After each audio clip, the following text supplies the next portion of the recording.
I'm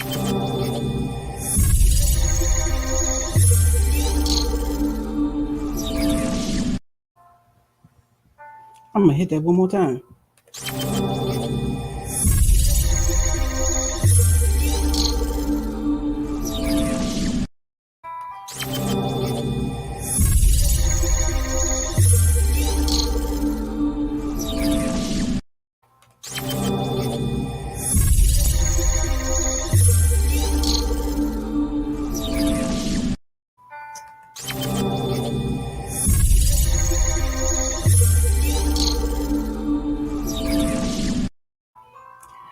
Good evening, everyone, and thank you for joining me one more time here on the UpLIFT show. And as we say on my planet, good evening. I am so happy and so blessed that you have chosen to spend a little bit more time with me here in my bedroom studio. As y'all can see, I've been working on my little bedroom studio here. I got me some lights and green screen, and all I need is I got my little microphone here. The only thing I need is like a director's chair and somebody sitting over there, one of them things going, what's that thing called? Clapboard. Take one. Although I don't do so good following other people's lead, I probably wouldn't. It wouldn't do well for me to have a director because I probably wouldn't listen to him. I'm not good at stuff like that. And my mother, who I'm fairly certain is listening, can attest to that fact. I'm getting better. I want to thank you once again for joining me tonight. I definitely need to see some feedback in the comments. I definitely need some people to be keeping up with me, to roll with me for a couple of reasons. One is because I'm trying a couple of different things tonight, and I want to make sure that I'm being seen and heard well. One of the things is, y'all, especially my ladies out there, will understand this. As we get a little older, stuff start happening. And one of the things that has started happening is I've been sweating like a 1-foot slave, y'all. Oh my goodness. So I had to keep my fan on and stuff because yes, Cheetos and graham crackers to you too, Elder Lavetta. Thank you so much for joining me. So I definitely need you all to, like I said, to chime in and let me know, because I got to keep the fan going, because y'all, I'm sitting over here, sweat pouring off me. So if the fan is making too much noise, I definitely need you all to let me know. I also got a little background music going on in the back, and I want to make sure it's not too loud. I want to make sure it's not too soft. So I need y'all to keep up with me. Now, this is going to be something of a different show, I would say. I know you all are used to easy breezy like Sunday morn being here on the mic, but I have given Breezy the night off. Breezy is left the building. So tonight, ladies and gentlemen, what you have tonight is Brianna. Well, what does that mean? Hey, Sherry, thank you. What does it mean? Why is Breezy different from Brianna? I will tell you. Oh, no, I'm not too young to be hot. I've been hot. Research says that us succulent milk chocolate women make the best wives. Hint, hint. So what's the difference between Brianna and Breezy? Breezy is Brianna kind of ratcheted up a notch. Sometimes I have to put on my breezy face in order to get through some things. When I'm out in public, I'm out at book signings, or I'm at some award shows that I've been going to lately. When I'm interviewing people, I'm on. Lights, camera, action. Breezy is on. But tonight, I'm dialing it back down. Tonight, what you're going to get is Brianna. And I have been kind of wrestling with myself over this. I actually wasn't even going to produce a show this week. I was going to probably put on a repeat. Oh, what's up? The Praise Alleluia radio show is joined us. Thank you so much. You guys have a phenomenal show. I don't always catch it live, but I always make sure to go back and catch up on what y'all have been doing. Thank you so much for joining me. We are AGR. We are a wonderful family here at Awesome God Radio, and I appreciate my family.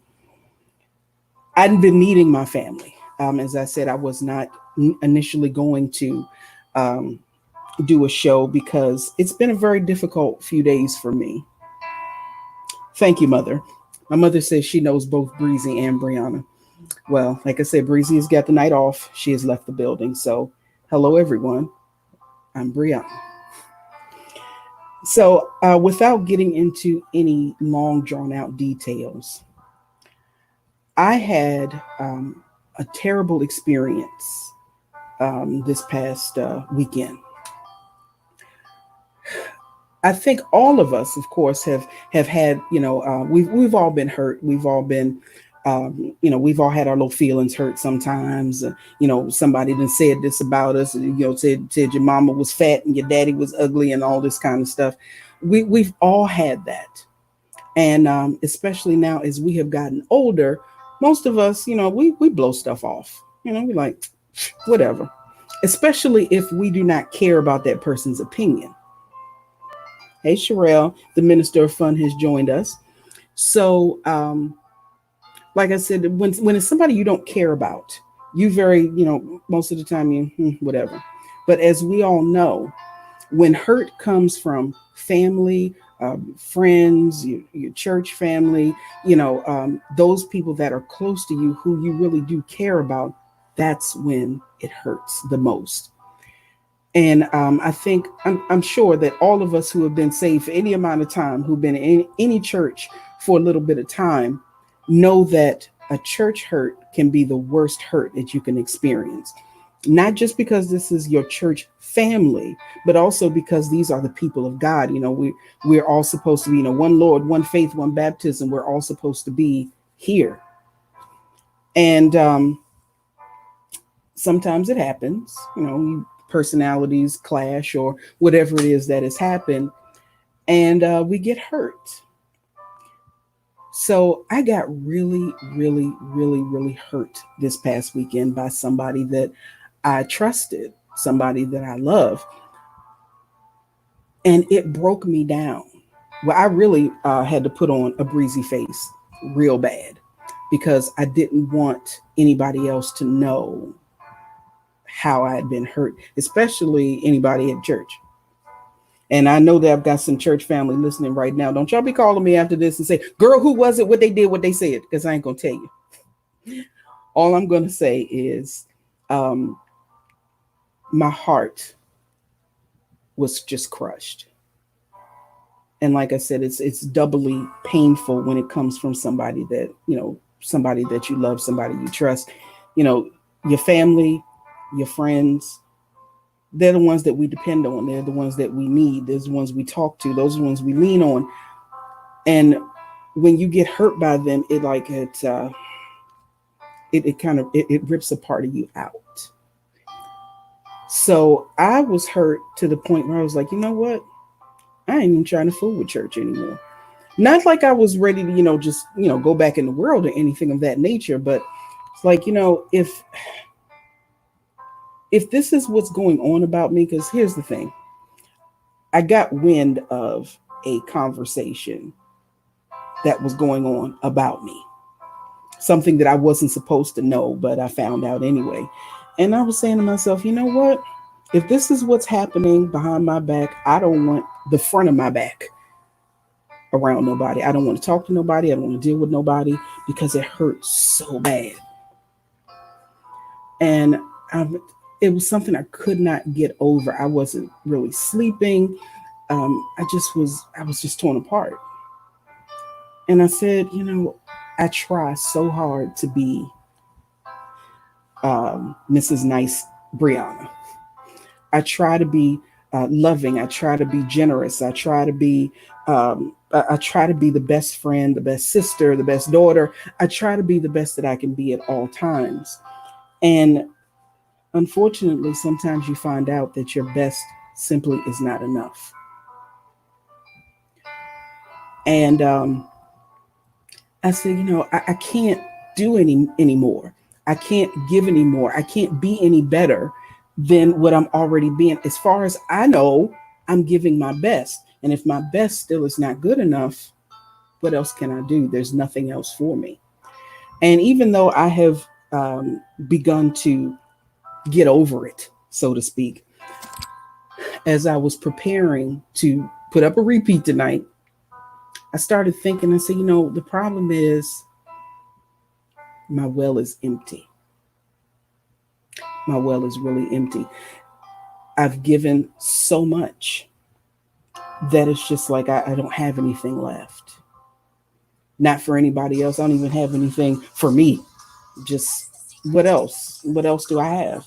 Nothing. So I started looking at that and thinking about it and praying on it and everything else. And I said, I know I'm not the only one. I know all of us at some point or another have felt like they were done for. Just have nothing left. That's it. I'm done. I can't.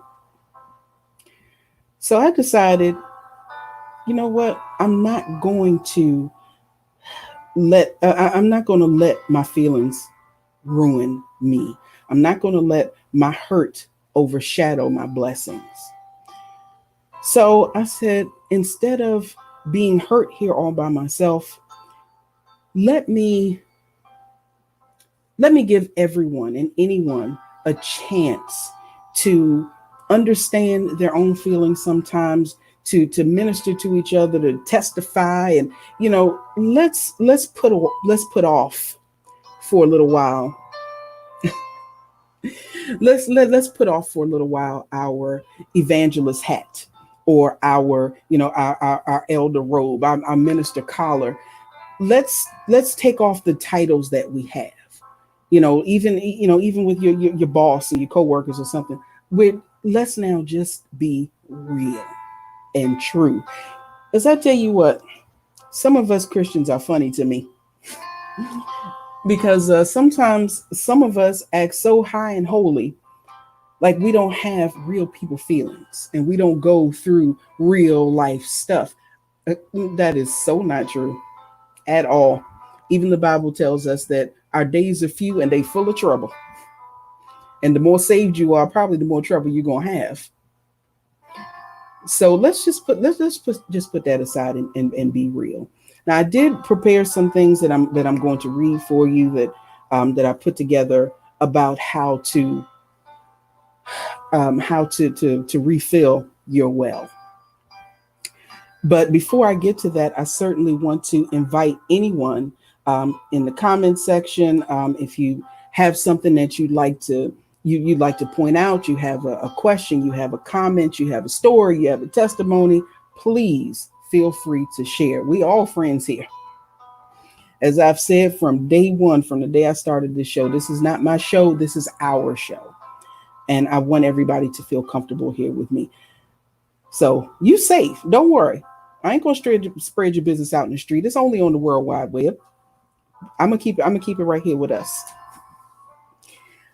So, my question to everyone who's listening right now: when have you been through something that hurt you so bad that you wanted to pull away from everything and everyone? And I want you to think about that. How did you get over it? Did you get over it? How long did it take for you to get over it?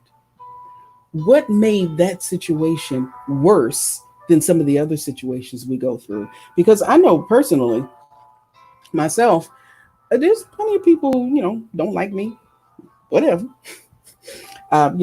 Somebody, say a little something, or, somebody will act a certain way around you. And 99.9% of the time, I'm like this, whatever. Keep on keeping on. Water off a duck's back. It does not affect me. But like I said, the closer someone is to you, the more it's going to affect you. So I wasn't able to just brush it off this time. I wanted to, and I tried for a couple of days to brush it off. And you know what? That just made it worse. So instead of brushing it off, I had to confront it, not with the personal people who hurt me, because I'm not opposed to confrontation, but sometimes in some situations, confrontation makes the situation worse. So in this particular situation, I just decided to confront it within me because, I didn't get hurt on purpose. I always say I don't get offended very easily, but I only get offended on purpose. What does that mean? That means if somebody is purposely trying to offend me or hurt me or, anger me or something, then I might get a little irritated. But usually when someone hurts you, it's more of ignorance, or, it's unintentional. It might be an offhanded comment or something of that nature where they didn't mean for it to happen. It just did. And that's kind of what this situation is now, because I know it was not a purposeful hurt, but the hurt was so bad and so deep that I had to figure out what it is that made it hurt so bad. So I had to confront me on this. And like I said, that's when I came to the realization that I just tired. I give a lot. And this is not me tooting my own horn at all.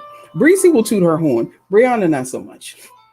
I might, act silly, but I stay fairly humble. I am the type who, I'll stay in the background. I will be a part of things or do things, and I won't even put my name on it. Like, no, I don't.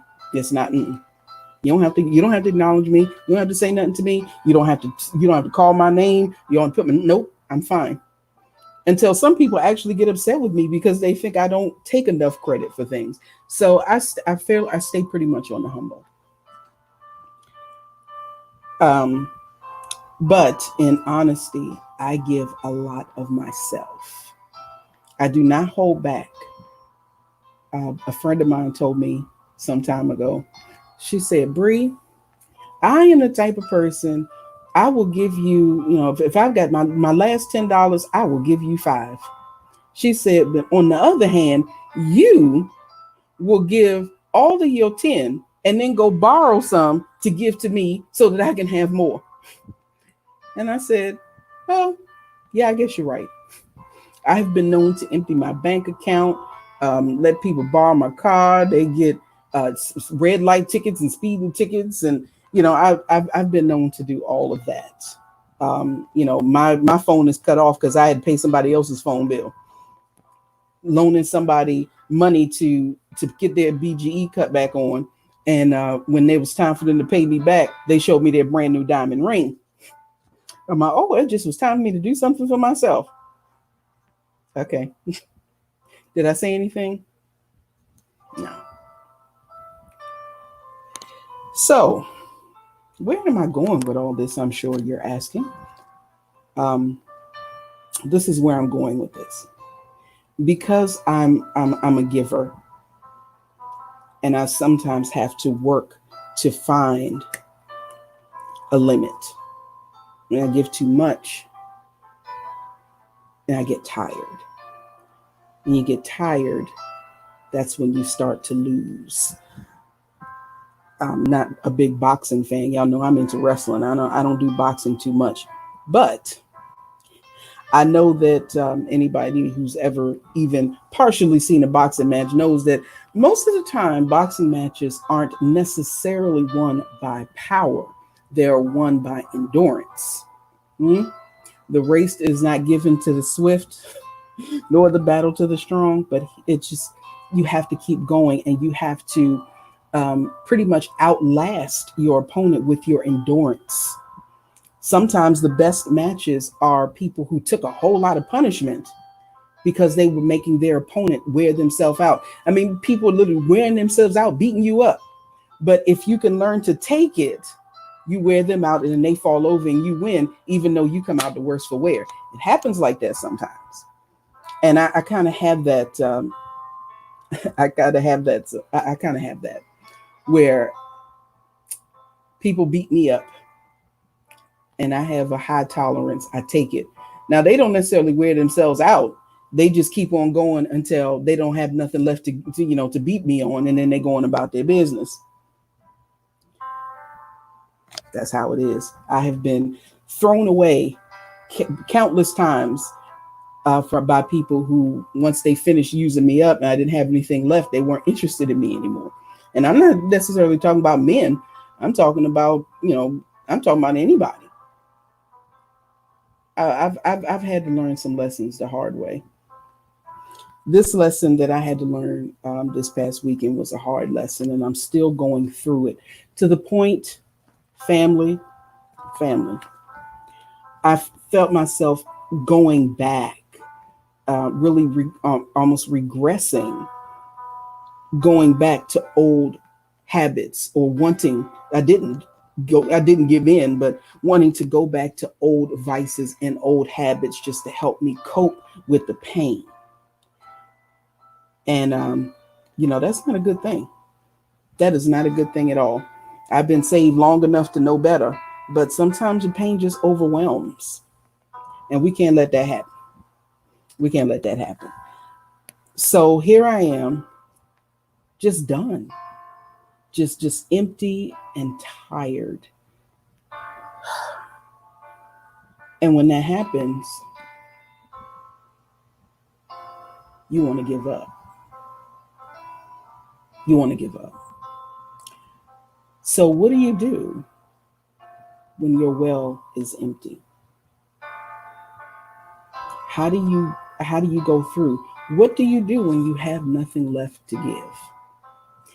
So I'm going to read a little bit that I prepared. As you can see, of course, I didn't do my usual news breaks. I probably will not. Well, I might do a dumb tweet or two. I might, just to lighten the mood. We'll see. But remember, y'all talking to Brianna, not Breezy. So this is what I wrote. The empty well, when you have nothing left to give. And I found a quote by Dr. Wayne Dyer. He says simply, and it's not even a quote that you would only attribute to this man, but it's something that we hear often. You cannot give what you don't have.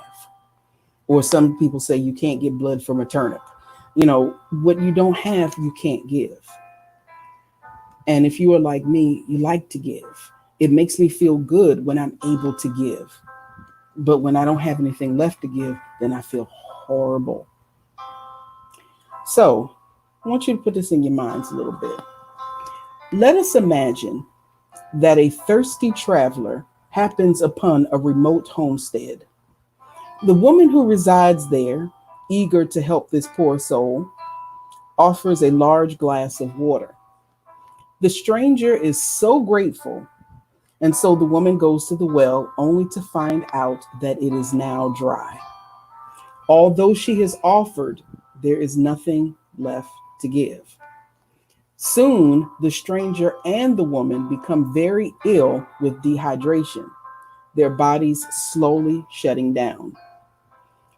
Now, although this is just a story, it is how many women and men operate, myself included. Unfortunately, they offer to give from an empty well. They try to give when they have nothing left to give at all. Somebody say that I'm not the only one. Somebody out there, raise your hand. Somebody say amen. Somebody say that I am not alone in trying to give too much. Please don't let me be the only one. The reality is that we cannot give something that's not there. Because in doing so, we end up like the traveler and the woman. Eventually, we become ill ourselves. Now, see, she was so ready to give her last to this person that she wasn't even thinking about herself. It was a completely selfless act. But because she had already given so much, because there was nothing left in her well, they both suffered. A lot of times we will tell people that you have to take care of yourself before you can take care of anyone else. When you in the plane and they give you the instructions, say if you have to use oxygen, take oxygen first before you help your child or before you help your seatmate. Why? Because if you're helping them, you dying, you're running out of oxygen, and so they live and you die. But if you help yourself first, then you're stronger to help them. It's common, but I'm not necessarily very good at following that. My mother says, "No, I am not alone. Thank you, mother." And because I do know my mother quite well, I know that she can be the same as myself. She's older than me, obviously. She has a little bit more experience, so I don't think she's as bad as I am, at least now, because you get older and wiser. But you know, my mommy has a big heart too. Little tiny woman, great big old heart. Many people are great givers. They love to give of their time and their resources. People like this are the first people others call when they need advice, help moving, a contribution to a charity, or any other type of assistance. The only challenge is that by saying yes over and over again, the inevitable result is burnout, fatigue, anger, and potentially sickness. And that could be physical sickness, it could be mental, it could be emotional. As I often say, you hear me say it over and over again, we must never forget that we are triune beings. We are mind, body, and spirit. And they all must work together in harmony for us to be, to prosper and be in health. Although it is important to give, it is equally important to fill our wells. And for many, that is the hardest thing to do. Again, I have to raise my hand. It is equally important to fill your own well. We have some friends. Um, hmm, this is a story that I was on we that I forgot that yeah, I didn't differentiate here. This is a story that I found from the same person I got that quote from, Dr. Dyer. He says, we have some friends who sold their home and left to start an orphanage in the Philippines and another in Africa. These beautiful people were incredible givers. If there was an emergency in a local village in the middle of the night, they were there. If a child was frightened and awake with nightmares, they woke up to console them. Many of their days were long. Things like remembering to take their malaria medication, healthy eating, taking rest days, or getting exercise were all thrown to the wayside in their complete devotion to helping the children. And of course, this is very noble. This is, we all like say, oh, helping the children. Let's do all we can for our children. This is a noble deed that they're doing. However, eventually, they both became very ill, suffering a variety of health problems, including malaria for her and a heart attack for him. His blood pressure became dangerously high, and the stress of this lifestyle forced them to move back to North America and rebuild an extremely quiet life. Although they had done great things, the cost had also been great. Huh. So that story touched me especially because they gave so much for these children. And anyone who knows me knows my heart is for children. I love children. I've been working in early childhood education for over 20 years. I love what I do. Even though, honestly, my doctors told me years ago that because of my physical issues that I needed to stop working with children because it's making me worse. I still do it. I still do it. I love my babies, and I know that soon I'm going to have to give it up. But Miss Brianna loves her babies. What can I say? So we have to teach ourselves and teach others how to fill their wells back up. Just remember this. I hadn't thought about it for a long time. Years ago, I worked with. Oh, let me check my comments. Thank you, Sherry. Okay, I'm gonna put it up here. Sherry says there is no shame in taking care of yourself. It's a horrible myth that most women, in particular, learn in self-sacrificing, even when it's detrimental. and then they're mad at the world when they empty. Somebody say amen. Hold up. Choir. Wow. Yes. Yes, we will give up everything and then be mad. Yeah, we do it. I do it. And thank you very much, Sherry, for letting people know. Yeah, I'm not alone. I'm not the only one. But she says it is essential to set boundaries, and that is a phenomenal word right there. Setting boundaries. I personally have never been good at such. I'm doing better as I learn and grow. As I become more spiritually mature, I'm much better than I used to be. Even when I first got saved, I was 23 years old, and my grandmother, as my grandma would often say, "I've been in church since I was knee high to a grasshopper." That's what grandma used to say. And when I first got saved, and because grandma knew me very well, she told me, she said, "Brianna, you have to be very careful. You can't talk to everybody. You can't do everything," because I came in the church working. Okay, even before I officially took the right hand of fellowship, I was already taking over children's church. I was teaching Sunday school, and I was on the usher board. I was on the choir. I had so much going on, and I had barely been saved for a year. I was the first one there and the last one to leave. And grandma tried to warn me. She said, "You're going to get worn out."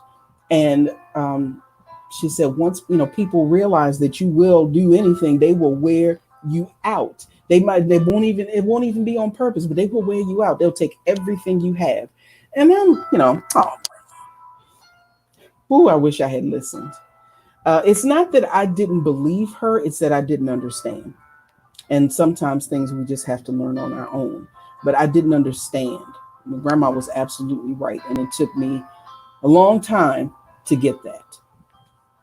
So I said I thought about something I hadn't thought about in a long time. I used to work with a lady at another church that I went to, and she would do like workshops on different subjects, and she would go to college classes, and she would go to businesses and do these different workshops on different topics. And I worked with her a little bit. She was supposed to do something on campus at Anne Arundel Community College, and I was a student at Anne Arundel at the time.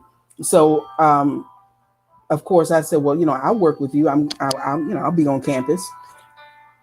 And the topic, she was going to one of the classes for early childhood educational care professionals, and the topic was something. Oh, care for the caregiver, where she would, talk to them about taking time to care for yourself so that you can properly care for the children. Now, unfortunately, her car broke down while before she was on her way to this lecture. The car broke down. At the time, this was I don't know, 17, 18 years ago. So everybody didn't have a cell phone. I didn't know what was going on. I'm, sitting there with the rest of the people. I'm waiting for, and they asking me, don't you know this lady? Yeah. Where is she? Mm-hmm. So I said, okay, well, after about 10 minutes, 20 minutes, 30 minutes, I said, okay, you know what? I'm going to do this. So I had to think fast. I ran down the hall to the vending machine and I got 2 Cokes, and came back and I said, okay, I don't know, what has happened to Mrs. Robertson, but I'm going to be her unasked for assistance tonight, just so you did not come here for nothing. So I said, okay, we're all in education here. We're going into education. So I took this 1 bottle of Coke and I said, children are like this bottle of Coke. And said, let me tell you what happens. You start on Monday morning and you had some rest over the weekend. Monday comes and you're ready. You got your lesson plans ready to go. First thing Monday morning, the bus driver come in and say that one of the children, the two children were in the back and they were fooling around and one gave a black eye. Now you got to call parents, and then somebody set the fire alarm off on Tuesday, and on Wednesday you got a trip to the zoo and a monkey bites one of the children, and now you in litigation, and all this stuff is going on, it's going on. All this pressure builds up, and then finally, by the time Friday comes along, you explode. You try to get a little, and of course, any educators out there know that the education, your job don't stop when you go home for the day. Not at all. Not at all. You take all that with you all night, all weekend, and everything else. But on the weekend, you try to get a little bit of rest. You try to, do your chores and deal with your own children and all that stuff. So come Monday, you haven't poured back into yourself. You just say, okay, well, I did the best that I could. So you put that top back on it, but you have not refilled. If anybody has ever accidentally shaken up a bottle or a can of soda, what happens when there's fruits all over the place? It's not full anymore. But what you do, you just put the top back on it. Monday comes back around. You got to have an IEP meeting with little Johnny's parents, and you can't stand them. They come in there, they smell like cigarettes, and they stink. And they always talk about how they want to beat up little Johnny, and that boy shouldn't be getting beat like that. And then Tuesday comes, and the administration is calling a citywide meeting because somebody is complaining about serving popcorn in the vending machines, and just all this stuff is happening. And Friday, explode some more. Now you went from a full bottle of energy to this. Now you're at this.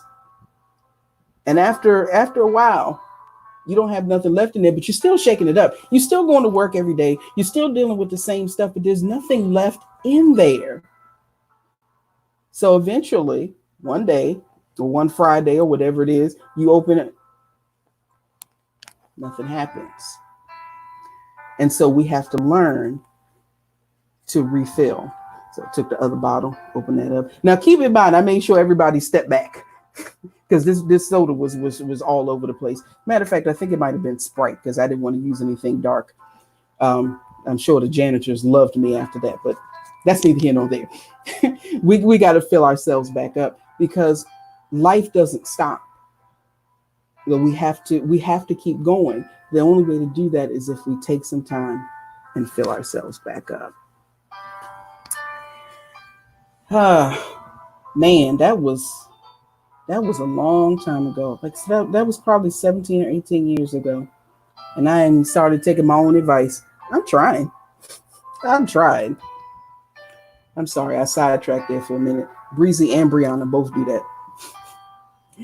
So, what was I saying? We have to focus on teaching ourselves how to fill our wells back up.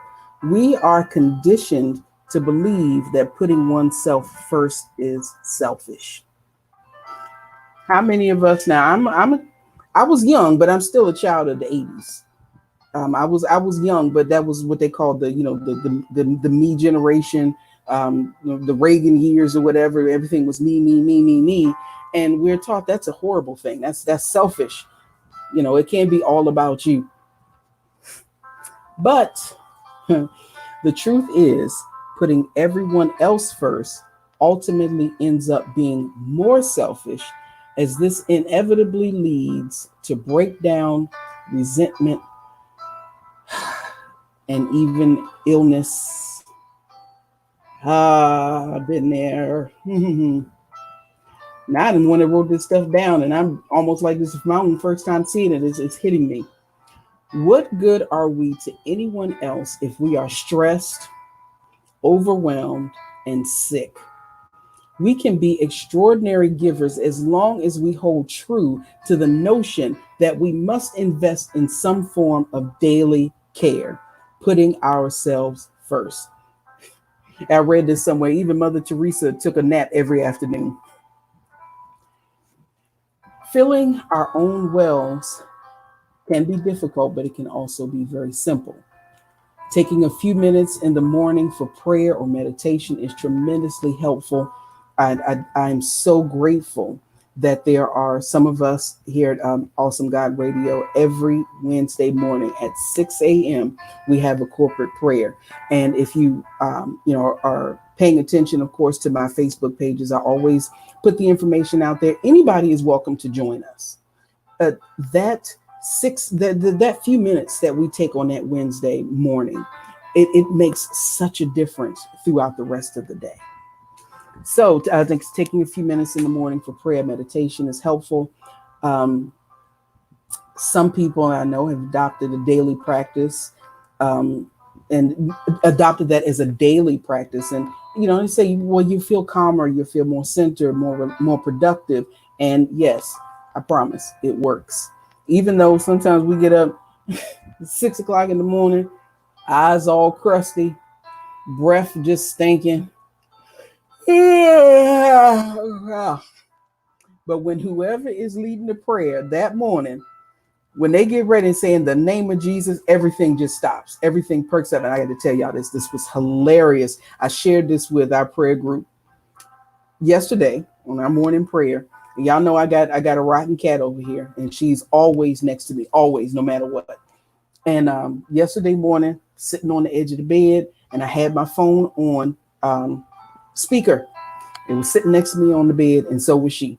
She was asleep, laid out, sleep, like she always is, like she is right now, lazy self. One of our very own, Katrina, from the Good Life Gospel Show, which y'all need to tune into every Saturday morning from 9 to 11 here on AGR. She was leading our prayer yesterday. And in the middle of her prayer, keep my phone is next to me. In the middle of the prayer, the cat opened her eyes, lifted up her head, took her paw, put her paw on the phone, looked at the phone, looked at me, put her paw back, lay back down, and went slam back to sleep. I said, Trina, I have never seen such. And that cat was feeling that morning prayer so much that she had to wake up, touch and agree, and go back to sleep. That's the power. If you can make a cat praise the Lord, you got some power. So I just got to tell y'all that there's nothing like a morning prayer. Nothing like a morning prayer. Yes, honey. I know it's difficult, especially Elder Levetison. She hadn't put herself first in years. You're a mother and an educator. And I know it's very difficult, especially for parents, because I call myself a de facto parent. I don't have any children of my own. I just take on everybody else's children. And anybody who knows me knows I talk about my baby this, my sweetie that, my sunshine, my sugar dumpling, my Tinkerbell, my sweet pea. Because I treat all of my children like they are my children. And we want the best for our children. We love our children. We want them to be happy. We want them to be healthy. And we'll give them anything. I mean, if I called my mother right now and said, Ma, I need a kidney, she'd come over here probably with a scalpel and pull her own out and give it to me, because she's a mother. That's what good parents do. Hey, Kiara, thank you so much for joining me. Y'all, I got to stop for a minute. How do I know this person? From the daggone dollar store. I am such a regular at the dollar store that people know me. They know my name. There's two stores, the Dollar Tree and Rose's. And for those of you who are not in the Baltimore area, you might not know what Rose's is, but Rose's is like what the 5 and dime used to be. When I go to Rose's, it reminds me of GC Murphy's and McCrory's. That stuff that, been long gone and shows my age, which I don't really care for. But they know me in Rose's and they know me in the dollar store because they know Brianna as my other name, not just Breezy. They also know me as the Discount Diva. I earned my title. So yes, I stay in the dollar store. I stay in the dollar store because I don't be trying to spend more than $1. Kiara, I am blessed. Thank you very much. And I hope you are doing well. I know you were dealing with some sickness there. but I am glad to see that you're on your feet. I don't know if you're back at work yet. Yes, I have been at the dollar store several times, but I hope if you are not back that you will be back there very, very soon. That's enough of my cheap ways. I also found this out. Let me get back to what I was talking about because y'all know I'll go off topic in a minute. I found this out that many corporations, especially Google and Apple also, and Nike does this too, they offer meditation for their employees during their workday. So you can actually schedule a time to stop working and go to have meditation. And it has been proven to improve their clarity and focus. And sometimes people will take, they call it a 15-minute power nap. Some people just lay their head on their desk, take a little 15-minute nap, and they say it rejuvenates them for the rest of the day. I personally, I can't do no 15-minute nap. I need to sleep. But this is another thing I was always famous for at work, especially working with children like I do. They knew that on Brianna's lunch break, where could they find her? In her car asleep. I kept a blanket in my car when it was cold out, when it was hot outside, windows down. Sometimes if the sun was real bright, I had an umbrella, and I would put an umbrella in the window so that to keep the sun off me, but I could still have all the windows down. I would go dead to sleep. And they would laugh at me because I know one places I worked was a Montessori school in Columbia, and they were building a public storage facility right next to us. So, I mean, this construction was going on for months.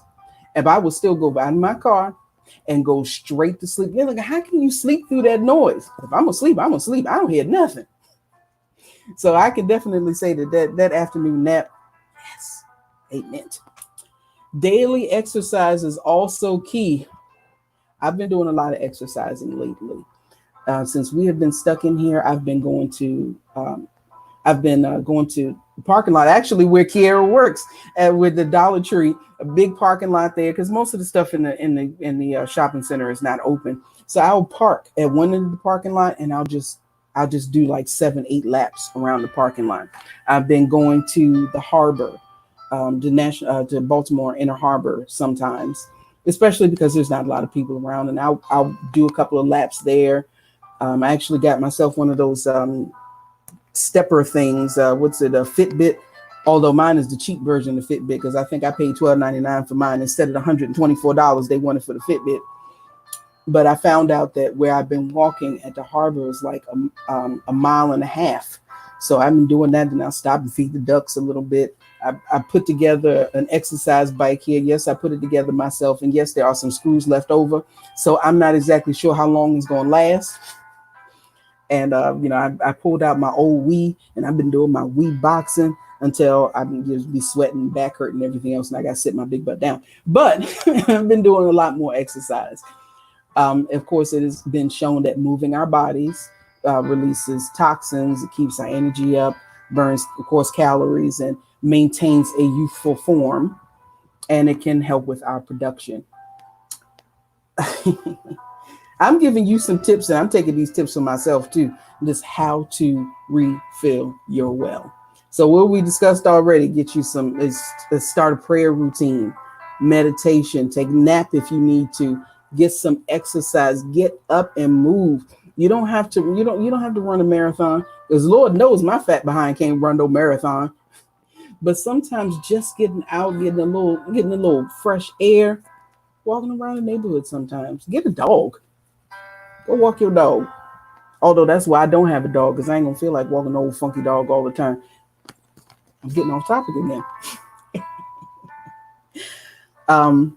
Let's see. What did I say? Exercise.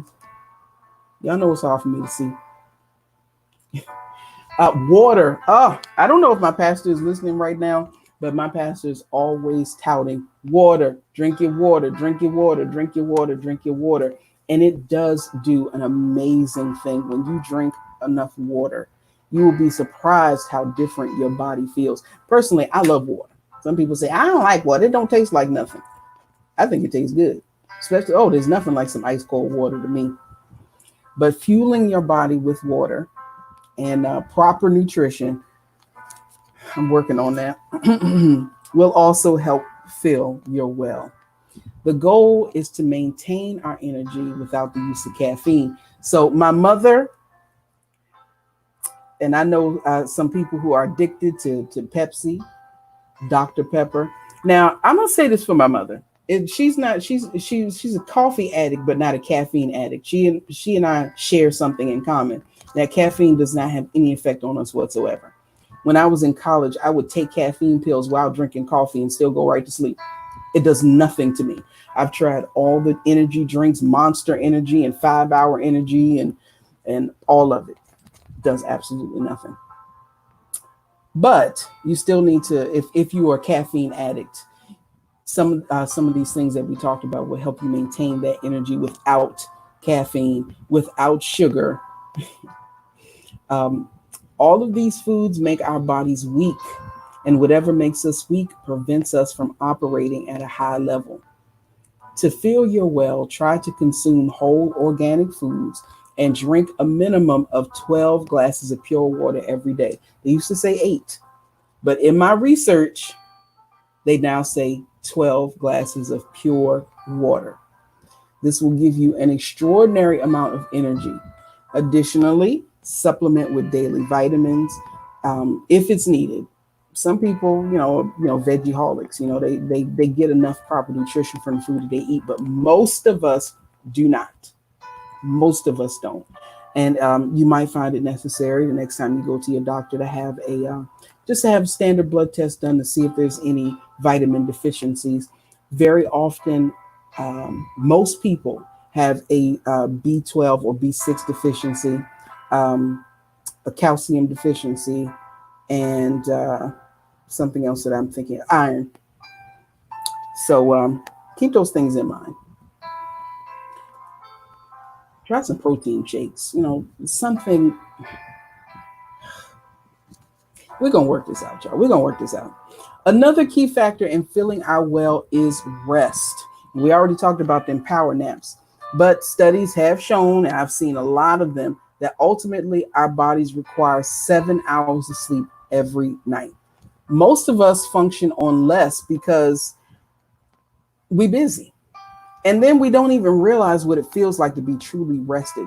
If you ever have the opportunity, I guess, many of us have now as we've been in, but when you get a really, really good night's sleep and you wake up and you're like, wow, why do I feel so great? Because you slept, you rested for once.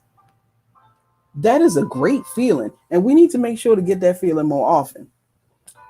I thought this was funny.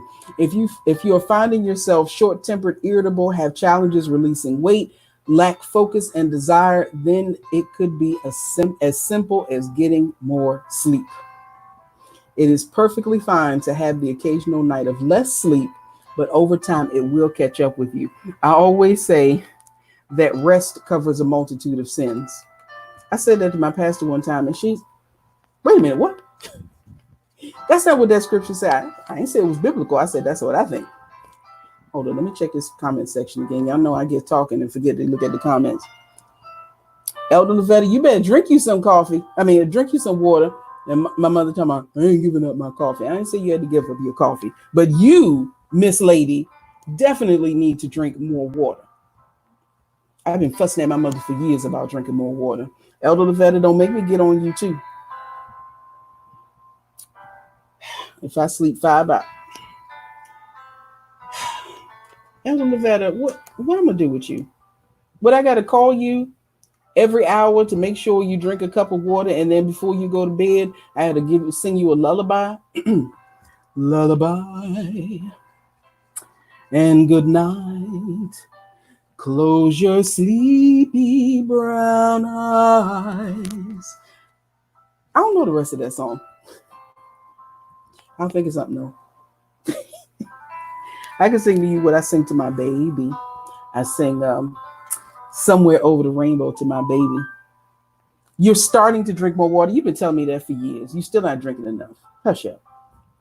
I say to my baby, I sing, yeah. I sing Somewhere Over the Rainbow sometimes, and then because she's my Tinkerbell, I will sing What's that one from Aladdin? I can show you the world, shining shimmer, a whole new world. That's it. I miss my Tinkerbell. You know, just because something says zero sugar doesn't necessarily mean it's healthier for you. But we'll discuss that at another time. As you all know, that I say food historian. Some people call me a food nerd. I don't care what you call me, but I study food. There's not too much that I cannot tell you about some type of food. And just because something says zero sugar doesn't necessarily mean that it's better for you. Just like there's something that's fat free or low fat, reduced fat, usually doesn't mean very much at all. And we'll talk about that another time. Lastly, find some activities that truly fill your well. It could be taking a class, attending a workshop, listening to your favorite speaker, dancing, painting, reading, hiking, or anything else. When as most of you know, I was my grandmother's primary caretaker before she passed away. And it became such a strain on me that I started painting. Had never painted a thing in my life. One weekend, I was just so worn out, and Grandma had to go to the hospital, and I was like, I need to do something. I spent the whole weekend. I went up to Hobby Lobby. I bought paint, canvases, and keep in mind, I ain't never painted nothing. And I sat all weekend. There was an I Love Lucy marathon on TV Land. I spent the whole weekend in the house painting and watching I Love Lucy. I didn't even go to church that Sunday. And for me not to go to church, that's something. But by the time Monday came along, like, wow, I feel so much better. And I still paint from time to time. As a matter of fact, I got stuff here on the walls. I'm not going to turn it around right now because I see we're running out of time. Y'all know me. You know I'll start talking. Even though I gave Breezy the night off, Brianna still talked too much. I'm gonna have to work on her. So, but those were just a few ideas, a few strategies, to help us fill back up. Because when you are empty emotionally, when you're empty mentally, when you're empty physically, you get tired. When you get tired, you will be knocked over so easily. I was tired this weekend. And that, one thing which in the bigger picture might not have even been that big of a deal. But because I was already so tired, because I'd already been given so much, that thing hit me, and I didn't know what to do with myself. If I was stronger, that would not, I probably would have been able to just brush it off. So I'm trying to find my strength. Word searches. You know what, Elvetta? I started doing crossword puzzles myself a few months ago. And I've never really done them before, but I became addicted to them to the point where I would go to the dollar store and I got a whole bunch of these things. Oh, yeah. Here's one right here. Of course, y'all know I got to get the large print because Breezy is blind and so is Brianna. But I'm trying to find little things to keep me occupied, things to expend my energy. So this week, basically what I've been doing, I've been feeding ducks. I pulled out a novel by Zora Neale Hurston that I've been meaning to read for the longest time. Just trying to get me back to me. So, and as usual, I have talked myself out of time. So no dumb tweets. Like I said, this is all Brianna tonight. I thank you all who participated, joined in the conversation. I don't want this to end. This conversation doesn't have to stop just because the 9 o'clock hour is upon us. We need to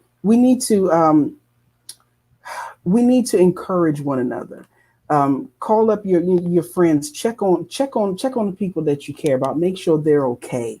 And a couple of weeks ago, and I had Pastor Deborah Burris on the show. The subject was, it's okay not to be okay sometimes. Sometimes we're not okay. And it's okay not to be okay. So if you're not okay, pick up the phone and call somebody. And also check on your friends, your family, your loved ones to make sure they're okay. Sometimes we're not okay. Ah, okay. I knew from the get that this was going to be a very odd show. I knew this was going to be something completely and totally different. Basically, just what I've done is talk to you all for an hour. That's it. Oh, my mother says I understood about that because I have a friend, a longtime friend from church, who I have distanced myself from because of something they said. Deacons, amen. Yeah. And I believe I know exactly who you're talking about. It happens like that. It really does. So, that being said, again, please I thank you all again for joining me. Keep the discussion going. As I have here across the screen,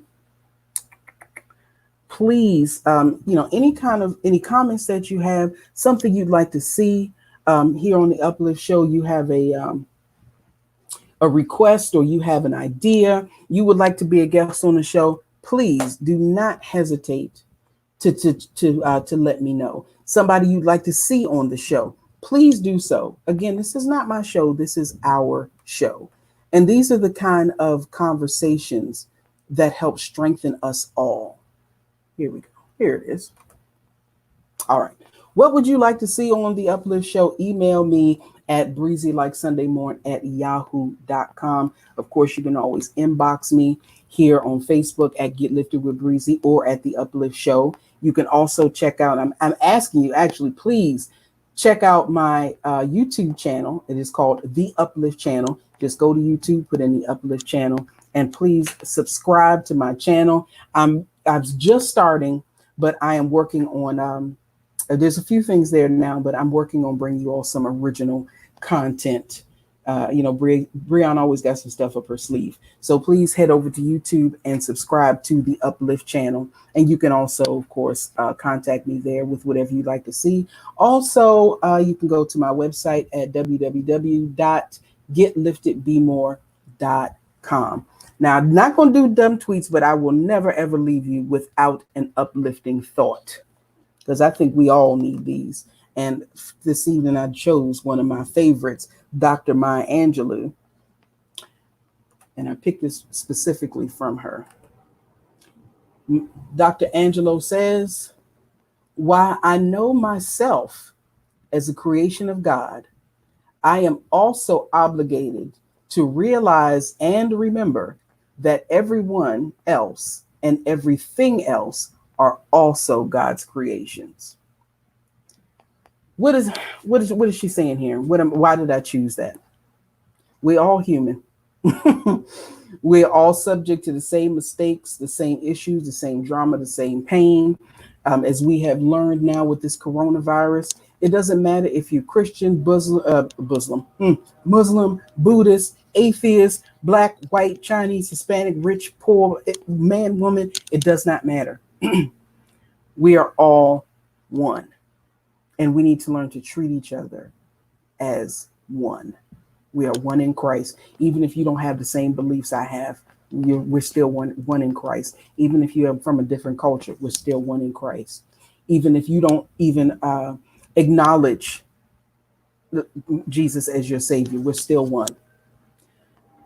We got to take care of each other. We cannot let our wells become so empty. We cannot let ourselves become so dry that we die away. So keep refilling your wells. Help those that you love refill their wells. And as, of course, I always say, I want you to do what now? Get love, get peace, get wisdom, get understanding, and above all, get lifted. Until next week, thank you so much, you all. I love you all very much. Good night.